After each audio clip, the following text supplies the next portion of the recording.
कहानी की शुरुआत में हम दो लड़कों को देखते हैं जिन्होंने अपने चेहरे पर मास्क पहना हुआ था। ये दोनों ग्रे क्लाउड आइलैंड पर आते हैं और ग्रे क्लाउड आइलैंड के बारे में कहा जाता है कि ये एक हॉन्टेड आइलैंड है। ये दोनों इस आइलैंड पर अपने साथ 4 लड़कों को भी लाए थे। यहाँ हमें पता चलता है कि ये सभी स्टूडेंट हैं और वो दोनों मास्क पहने लड़के कप्पा क्लब के मेंबर हैं और ये चारों स्टूडेंट भी कप्पा क्लब के मेंबर बनना चाहते हैं। कप्पा क्लब का मेंबर बनने के लिए इन चारों को एक टास्क पूरा करना होगा। इन चारों को चलकर ग्रे क्लाउड आइलैंड पार करना होगा और आइलैंड के आखिर में इन चारों को ये दोनों मास्क पहने लड़के मिलेंगे। इस टास्क को पूरा करते ही ये चारों ये प्रूफ कर देंगे कि ये कप्पा क्लब के मेंबर बनने के लायक हैं। इस हॉन्टेड आइलैंड को पार करने के 2 रास्ते थे। पहला जो मेन रोड से होकर जाता है। इस रास्ते से इन्हें आइलैंड पार करने में 4 से 5 घंटे लग जाएंगे और फिर वो दोनों मास्क पहने लड़के कहते हैं कि अगर तुम लोग चाहो तो जंगल के रास्ते से होकर भी जा सकते हो। इससे वो लोग आधे समय में ही आइलैंड के आखिर में पहुंच जाएंगे, लेकिन ये जंगल बहुत ही भयानक है।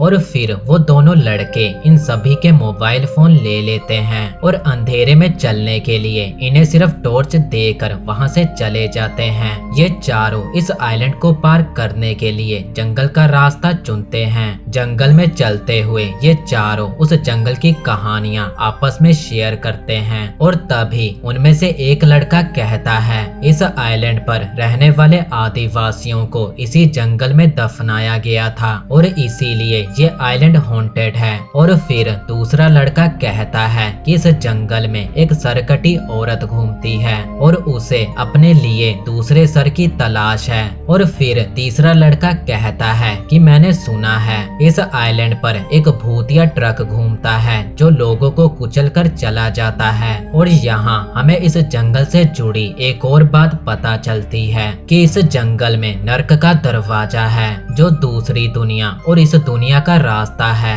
ये चारों ये सारी बातें कर ही रहे थे कि तभी इन्हें जंगल में 2 लोग दिखाई देते हैं जो हाथ में मशाल लेकर जा रहे थे। इन्हें लगता है कि ये दोनों वही मार्क्स वाले लड़के हैं और फिर ये चारों उनका पीछा करने लगते हैं। तभी ये लोग देखते हैं कि वो दोनों एक घर के अंदर जा रहे हैं और ये चारों भी उनके पीछे पीछे घर के अंदर चले जाते हैं। घर के अंदर जाते ही इन्हें वहाँ एक लड़की चैन से बंधी दिखाई देती है और उसके चेहरे पर मेटल का मास्क लगा हुआ था। उस लड़की को ऐसी हालत में देखकर ये चारों उसकी मदद करने का सोचते हैं और तभी वहाँ एक आदमी आता है और उसके चेहरे पर भी मेटल का मास्क लगा हुआ था। यहाँ डेविड उस आदमी पर गुस्सा करने लगता है कि आखिर तुम लोगों ने इस लड़की को ऐसे क्यों बांध रखा है। शायद उस आदमी को डेविड की बातें पसंद नहीं आती और वो डेविड के सर में एक चाकू घुसा देता है जिससे डेविड की वहीं पर मौत हो जाती है। ये देखकर बाकी तीनों लड़के काफी ज्यादा डर जाते हैं और अब वो आदमी इन लोगों को भी मारने के लिए आगे बढ़ने लगता है, मगर तभी उसका पैर नीचे पड़े खून पर पड़ता है जिससे वो फिसल कर गिर जाता है और मौका पाते ही ये तीनों लड़के उस पर हमला कर देते हैं। इसी दौरान एक लड़का उस आदमी को चाकू मार देता है जिससे उस आदमी की भी मौत हो जाती है और फिर ये तीनों लड़के उस लड़की को छुड़ाकर वहां से भाग लेते हैं। इसके बाद वहां एक लड़की आती है जिसने किसी योद्धा की तरह कपड़े पहने हुए थे और वो देखती है कि किसी ने उस लड़की को जंजीरों से आजाद कर दिया है। इधर ये तीनों उस लड़की को लेकर जंगल के रास्ते से भाग रहे थे। तभी इन्हें जंगल में एक जगह पर बहुत बड़ा गड्ढा दिखाई देता है और देखने में ये गड्ढा कोई नॉर्मल गड्ढा तो नहीं लग रहा था। इधर वो दोनों मार्क्स वाले लड़के अपनी वैन में बैठे हुए थे और तभी उन्हें अपनी कार के सामने कुछ हलचल महसूस होती है और जैसे ही वो लोग गाड़ी की हेडलाइट ऑन करते हैं तो उन्हें अपने सामने वही योद्धा लड़की और उसके साथ 2 आदमी दिखाई देते हैं। ये लोग उन दोनों लड़कों को बड़ी ही बेरहमी से मार डालते हैं। इधर ये चारों भागते हुए जंगल में बने एक घर के पास पहुंचते हैं और ये सभी बिना पूछे उस घर के अंदर चले जाते हैं।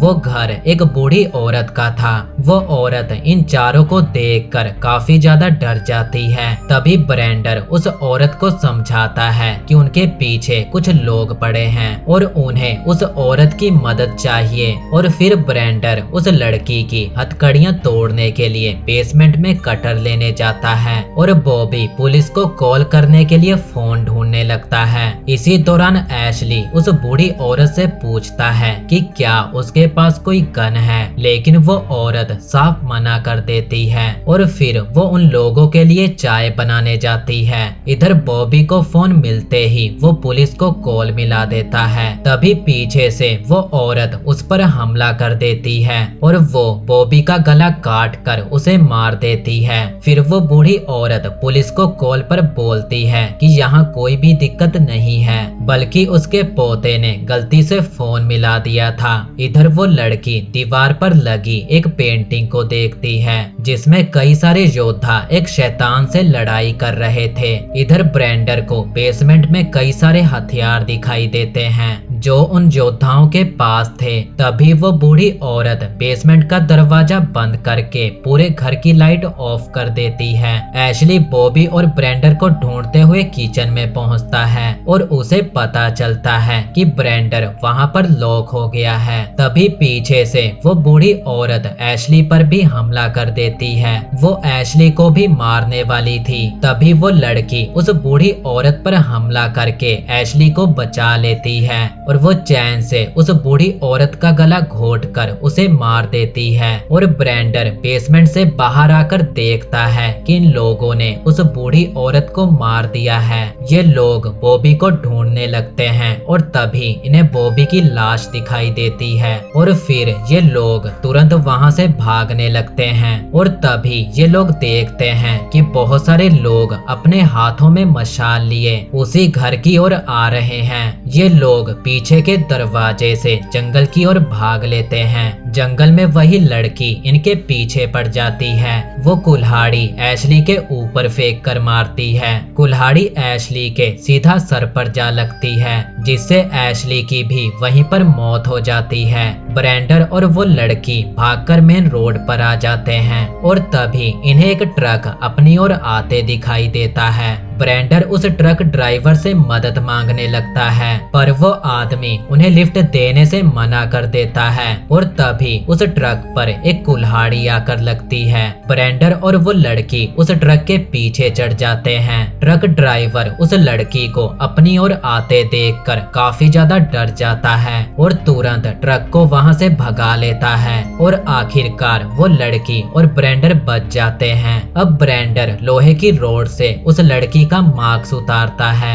और जैसे ही उस लड़की के चेहरे से वो लोहे का मास्क हटता है उस लड़की की आंखों का रंग चेंज होने लगता है और फिर उसके भयानक दांत निकल आते हैं और उसका मुंह किसी शैतान की तरह खुल जाता है और वो ब्रेंडर के ऊपर हमला करके उसे चबा जाती है। ट्रक ड्राइवर ये सब देखकर और भी ज्यादा डर जाता है। तभी वो शैतान ट्रक से कूदकर भाग जाता है। ये सब देखकर वो ड्राइवर इतना ज्यादा डर चुका था कि वो ब्रेंडर की डेड बॉडी को लेकर सीधा पुलिस स्टेशन जा पहुंचा। वो पुलिस को ये सारी बातें बताने लगता है और ऑफिसर उससे पूछता है कि क्या तुमने ये सारी बातें किसी और को बताई हैं, जिस पर वो आदमी कहता है कि उसने अभी तक किसी को भी ये बातें नहीं बताई। और फिर वो ऑफिसर उस आदमी को बताता है कि जंगल में जो गड्ढा है वो हमारी दुनिया से दूसरी दुनिया में जाने का रास्ता है और उसी रास्ते से दूसरी दुनिया के शैतान हमारी दुनिया में आते हैं। और यहाँ हमें पता चलता है कि वो लड़की ही शैतान थी और वो कल्ट के मेंबर वॉरियर हैं जो उस बड़े गड्ढे से आने वाले शैतानों को मार कर हमारी दुनिया की रक्षा करते हैं। और वो बूढ़ी औरत भी इसी कल्ट की मेंबर थी। और फिर वो ऑफिसर बताता है कि वो वॉरियर अभी तक उस दुनिया से आने वाले शैतानों को मारते रहे हैं, लेकिन पहली बार तुम्हारी और उन लड़कों की गलती से